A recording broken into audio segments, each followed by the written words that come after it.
Hey everyone, good afternoon. This is Bree Howard doing the blog for learning module number 3 about leadership. I did complete the reading of chapter 7, and in this video for my blog you'll see the attributes and characteristics that I have for being an effective leader on my unit. I draw upon my experience as a charge nurse. So when I read the text, the terms that I identified with the best were staffing, directing, and planning. And I tend to be a very good planner. In general, I can anticipate my time effectively. I know how to allocate my time and plan that accordingly through my 12-hour shift. Staffing the unit, I'm always on top of that. I tend to look ahead for our needs. I look at any deficits or any surplus that we have for our unit, and I will adjust that accordingly to our patient census.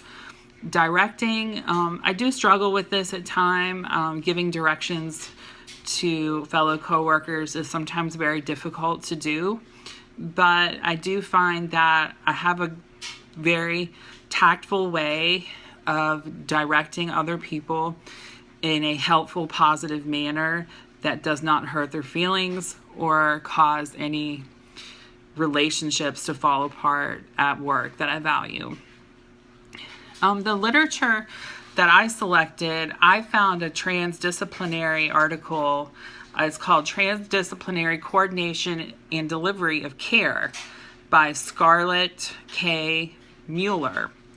And this was published in 2016, and this article talks about cancer patients and how transdisciplinary coordination and delivery of care is effective in treating cancer patients. It basically refers to a model of all essential disciplines that are needed to provide effective care. And this spans from caseworkers, social workers, doctors, nurses, therapists, mental health advocates, and essentially circles back to the patient. And this article really elicits the positive effectiveness of transdisciplinary care for cancer patients. And one caption that really caught my attention says that perhaps the patient's perception of care would be enhanced if all caregivers consistently demonstrated substantially similar behaviors of professionalism, caring, compassion, commitment, and effective communication through the patient's continuum of care. When the whole team works together, the results are the best. And those results are identified by the patient. And I really like this article because it really focuses on a holistic approach to not only medical, but holistic practices as well, such as massage therapists, acupuncturists, religious clergy, everybody participating in this transdisciplinary approach to taking care of the patient. The article gave a couple of case studies that were beautiful and had positive outcomes for the patient. And it essentially concluded by saying involving key stakeholders in the transdisciplinary research and discovery process will be essential to achieve these outcomes.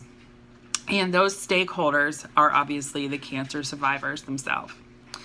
The levels and departments that I would need to work with in my area that I work with as an OB nurse would be our sister units and staff. And as a postpartum nurse that works in postpartum nursing, OB/GYN, and newborn nursery, our sister units consist of the neonatal intensive care unit, labor and delivery, the PICU, pediatric intensive care unit, and the PEDS unit. And when I need to be an effective leader as a charge nurse on our unit, we really do work together at around 4:30 in the morning or in the afternoon, depending what shift you're on, to see how we can help each other out in terms of staffing. Who can float to which unit? How can we help each other out?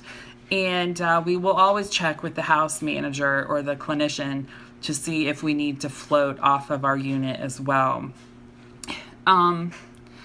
So we have to be actively open and communicating across our home to essentially be good leaders there. If I were to have a preference in vertical or horizontal structure, I would definitely pick vertical.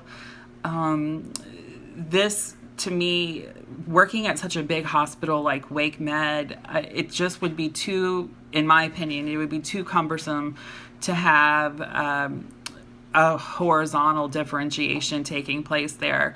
We would really need an established hierarchy that we currently do have. So I do strongly feel that the organization I work at is vertical, and it would need to remain that way in order to effectively give the nursing care that we need to give. We have a chief nursing officer. Under her comes different directors of the various units of the hospital, such as Med-Surg, OBGYN, the emergency department, the ICUs, rehab facilities, etc. Under the directors come managers for each individual unit. So for example, my unit has a manager, labor and delivery has a manager. So we don't work horizontally within our own unit. We have a we have a vertical structure with our unit because we have a manager, and then under her comes our supervisors and educators, and then under them come our charge nurses, and then we have the nursing staff, and then we have nurse techs and CNAs that work with us. So each unit functions vertically, but I guess you could say we all layer into the organization in a matrix type of style because each unit has its own director and manager. But at the end of the day, we all roll up and report to our chief nursing officer. So thank you for listening to my blog. I hope everybody has a good week, and I look forward to watching your blogs. Thank you. Bye.